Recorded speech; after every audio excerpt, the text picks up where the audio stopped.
This is an Office Max shredder I've had for several years. It's one that makes these little, if you will, elliptical type shreds. They're quite nice. I haven't been able to find another one of these recently. But I'll go through a couple of things that I've found with this to possibly help you extend the life of one of these. It says here a maximum of 12 sheets. It will not do 12 sheets. 2 sheets is about all that this wants to do. When you're shredding, you want to keep pushing the paper down, keep it away from the head. If you allow that paper to come up in here, it will start getting pulled back up into the head and it will bind this thing up. Most places that sell these will tell you that you can go ahead and grind up staples and that. I do not. It only takes a few minutes to remove staples. And you don't want to grind anything metal in this any more than you want to go out and intentionally hit rocks with your lawnmower. A piece of metal, regardless of size, will, in time, get a bunch of little burrs and barbs on the cutters. So you want to avoid that. If you're going to work on one of these, you want it to be turned off. You should unplug it. If you're the safety police, go away. Do what I say, not what I do. When this is turned over onto this container, this bucket, there's a switch here. And that switch is what tells the machine it can run. I'm going to turn this to reverse.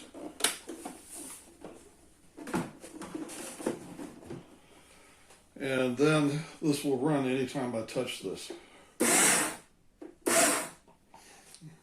The problem I've experienced with this is that paper, like right here, gets bound up in here on the end of the rollers, and it gets in there like a piece of concrete.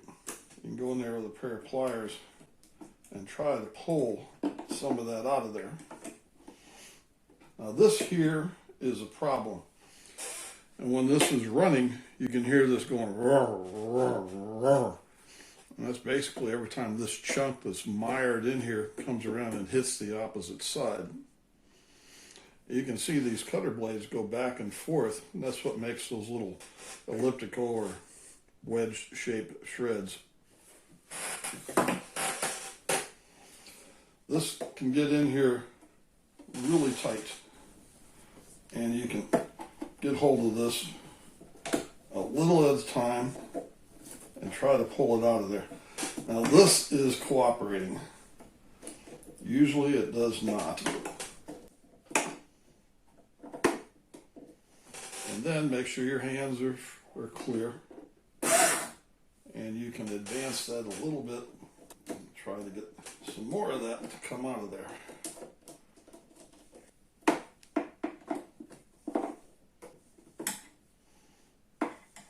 Do not reach in here with your fingers. This thing will take your hand off back to the last knuckle, and there won't be any fixing that. I'm not really sure what started this. I suspect that I ground up something that had some self-adhesive labels on it. And then this paper is very dusty and it's very dry. You get one part sticking to it and another. Next thing you know, you got a whole section blocked up. So I'm going to go ahead and clean up the rest of this. Time and patience and a couple of different size small needle nose, a short and a long. These are a bit fragile on the end. These are better for pulling out really tough stuff. And you'll be pulling out bits and pieces like this. This is hard as a rock. It's been packed in there. Paper is very dry, but it also creates a lot of dust, and it gets packed in there, possibly with a little adhesive or something that came off an envelope or a sticker, one of those self-adhering labels. Admittedly, this machine's been around the block a few times, and it has a limited life expectancy. I think at one time it had a little door that used to hang down here, and the intent on that was as the paper came up, it would close the door on there. And there's another switch here.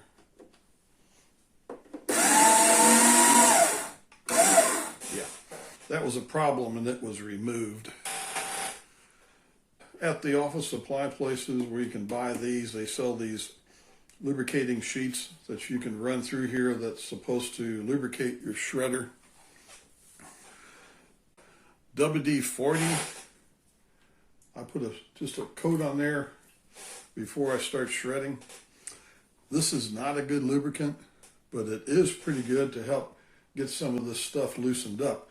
If you have a big chunk of paper jammed in here, do not spray it with WD-40. All you're going to do is make that swell up, and it'll be even harder to get out. But once you get it out and you get it cleaned up,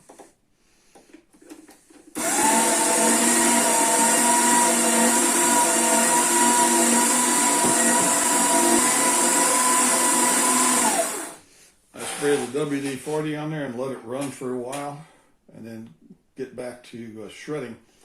And occasionally I'll come across here and I'll give that just a very light application of gun oil, preferably something that has a little Teflon in it.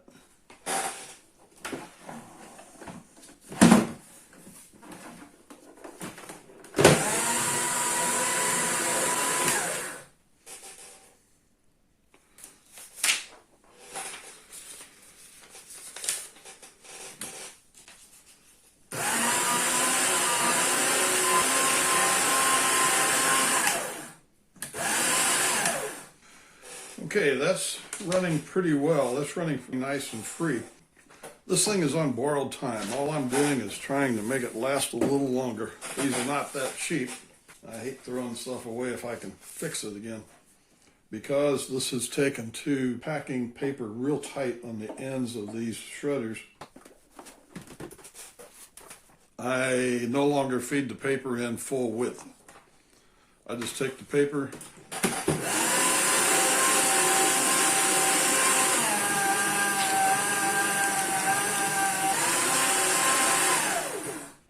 I just feed it in half width, and I'm taking 2 sheets of paper and folding it over, and it continues to work pretty well.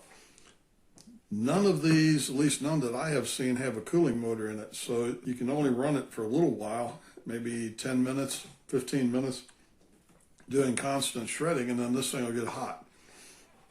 It'll kick off an overload or overheat. I would advise against running it that long, because like a lot of these sensors, the more time you give it cause to kick this thing off, it may not turn back on again. Then you'll hear it running rough, and reverse it.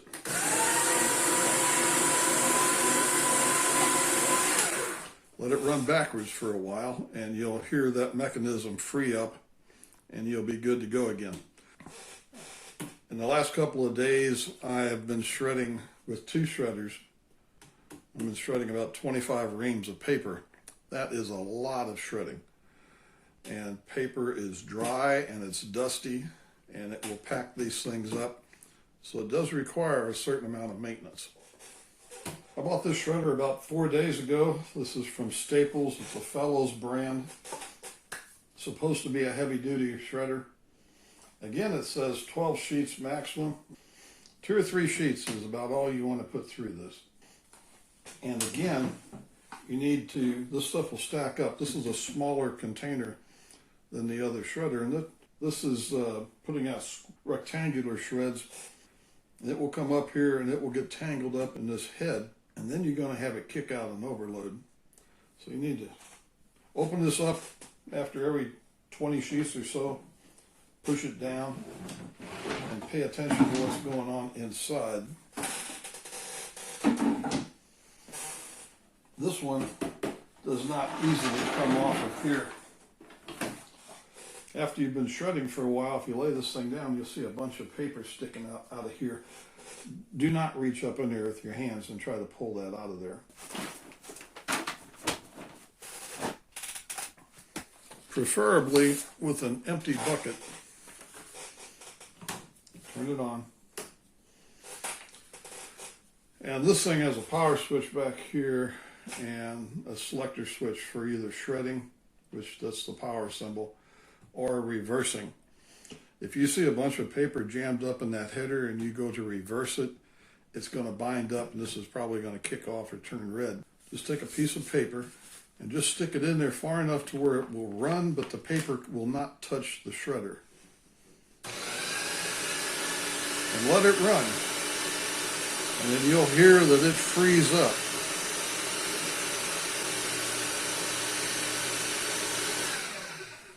Then you can open this up and you'll see a bunch of finer material that has dropped in here, where it has finally gone ahead and ground up what was stuck in there a little bit finer.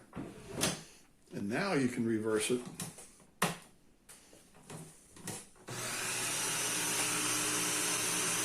And it will run freely in reverse.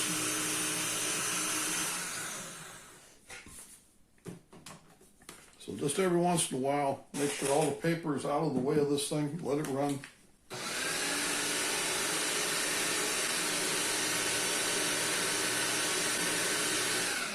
When it kicks off, reverse it.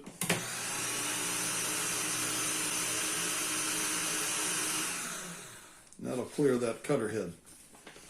Again, don't put staples and stuff through here. It's just going to dull those cutters. And I intend to give it a little dose of gun oil on occasion. Paper shredding is a very dusty process. I don't know why anybody would make a shredder out of black material. Seems like a lot of manufacturers do. Gray would be a better color.